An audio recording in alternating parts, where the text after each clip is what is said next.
Youssef Tariqi était un père de famille de 8 enfants qui habitait à Jumet à Charleroi.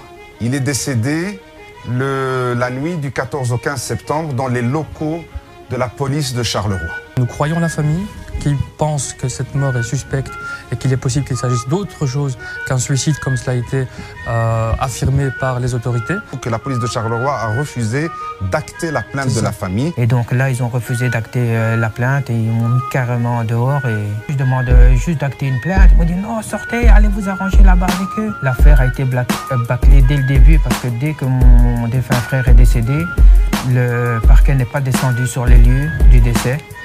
Ils ont appelé les pompes funèbres directement, ils l'ont embarqué comme si c'était un animal. Le médecin légiste a été sur place seulement le 3e jour et aux pompes funèbres, donc pas à l'endroit où il est décédé. Même malgré les enfants, mais vraiment un grand vide de l'intérieur que j'arrive pas à croire jusqu'à maintenant. J'arrive pas à croire. J'ai un témoignage d'un médecin privé. À ma demande, il a examiné le corps de mon défunt frère. Lui, il écrit dans son rapport noir sur blanc, comme quoi c'est suspect.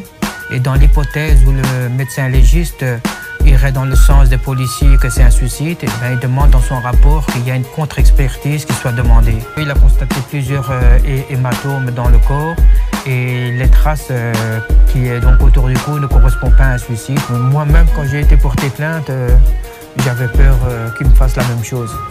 Je suis sûre et certaine que mon mari ne va jamais se suicider.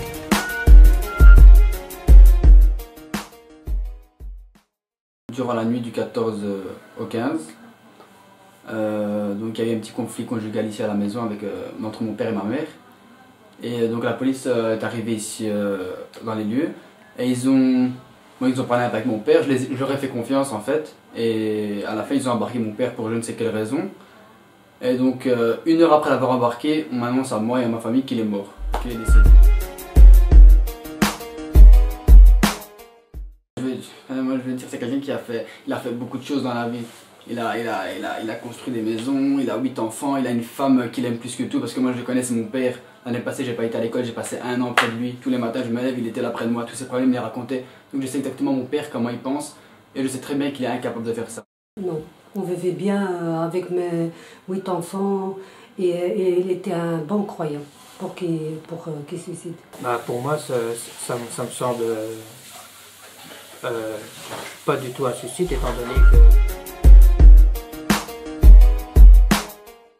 j'ai vu moi-même les traces sur le corps de mon frère, il avait plusieurs hématomes et au niveau de la carotide, il n'y avait pas de traces. Donc les traces de soi-disant qu'il s'est suicidé, il y en avait juste sur les côtés et au milieu, il n'y avait plus de traces. Pendant 3-4 cm, il n'y avait plus de traces. Et ces traces-là, on les retrouve dans les doigts de la main gauche.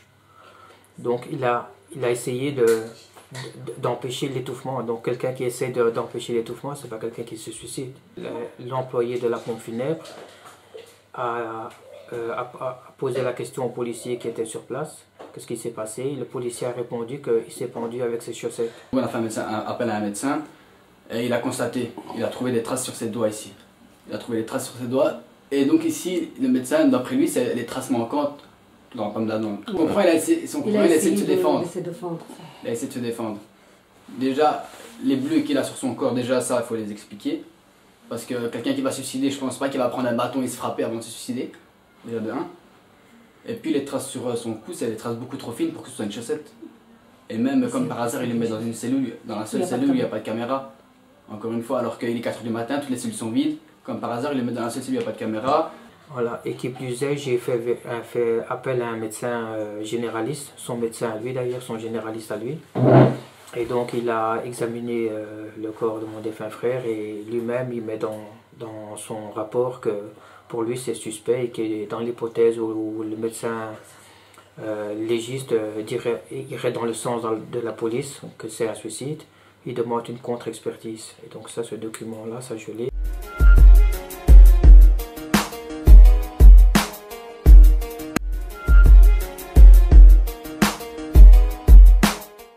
On a été pour déposer au commissariat de Charleroi pour porter plainte, mais il ne voulait pas prendre notre plainte.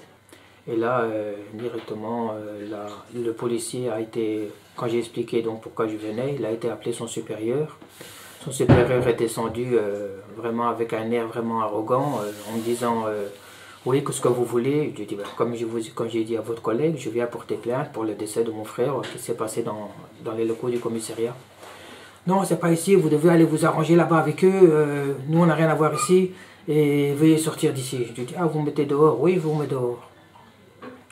Soit j'ai reculé en arrière, j'ai appelé mon avocat, je leur ai dit, c'est normal cette histoire-là, ils m'interdisent la plainte. Il me fait non, c'est dans vos droits. Tout à fait, il faut savoir que dans les bureaux de police, quand on veut acter une plainte, les bureaux de police sont compétents. Or, il s'est avéré que pour la femme du défunt, lorsqu'elle s'est présentée, d'ailleurs la famille en général, lorsqu'ils se sont présentés afin de déposer plainte, ils se sont vus refuser ce dépôt de plainte, et cela à plusieurs reprises. Il a fallu même faire un testing, donc enregistrer le refus de plainte en cachette pour pouvoir prouver qu'il y a véritablement eu un refus de plainte. On peut ajouter à cela le comportement qui est véritablement scandaleux de la part de la police. Une semaine après, j'ai été au commissariat central où mon frère est décédé. Et là, j'avais enregistré, parce que comme la première fois, ça s'était mal passé. Donc là, j'avais enregistré l'entretien que j'ai eu avec le policier. Et j'avais été avec moi et ma belle-sœur, donc l'épouse de mon défunt frère. Et là, on voit bien sur quel ton on a été accueillis. C'était vraiment pour dire que vous ne connaissez rien, vous êtes des ignorants, il faut sortir d'ici. Quand elle a été, le policier il a carrément été agressif. Oui. Envers elle. Il a crié, il a insulté. Madame, vous êtes têtue, vous ne comprenez pas que vous ne pouvez pas déposer de plainte. Mais monsieur... Madame, oui.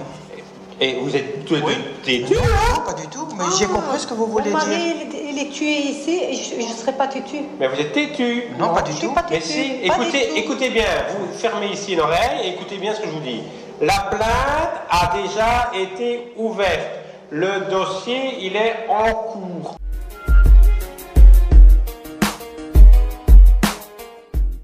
Pour venir en aide, faire le maximum de gens soit au courant de ces faits et donc médiatiser le maximum. Et si quelqu'un a des faits similaires, d'en parler.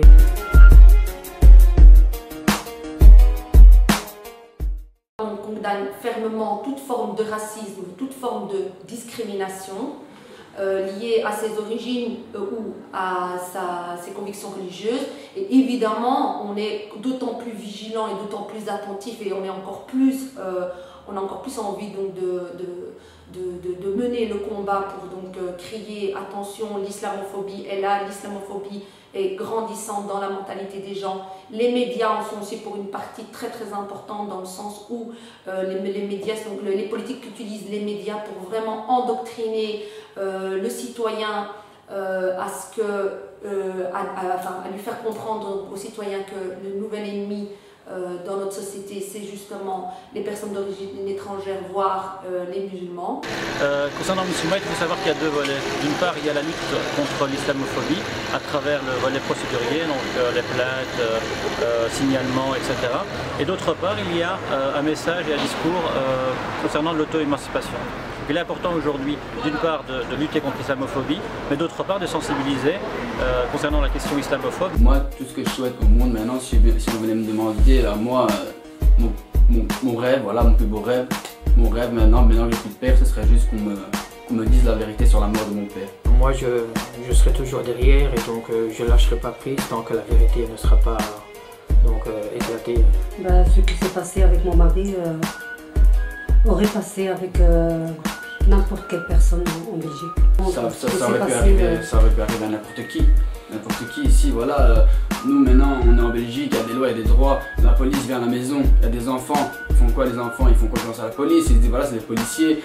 Voilà, il y a des lois, des droits, ils peuvent pas. Donc on leur fait confiance. Moi, ce que j'ai fait quand ils sont arrivés le jour-là ici à la maison, j'ai fait entièrement, j'ai fait confiance à la police. Si j'aurais su ça, jamais j'aurais laissé partir mon père avec eux. Ou alors, à la limite, je serais monté avec eux dans la voiture, mais jamais je l'aurais laissé partir. Donc ça aurait pu arriver à n'importe qui.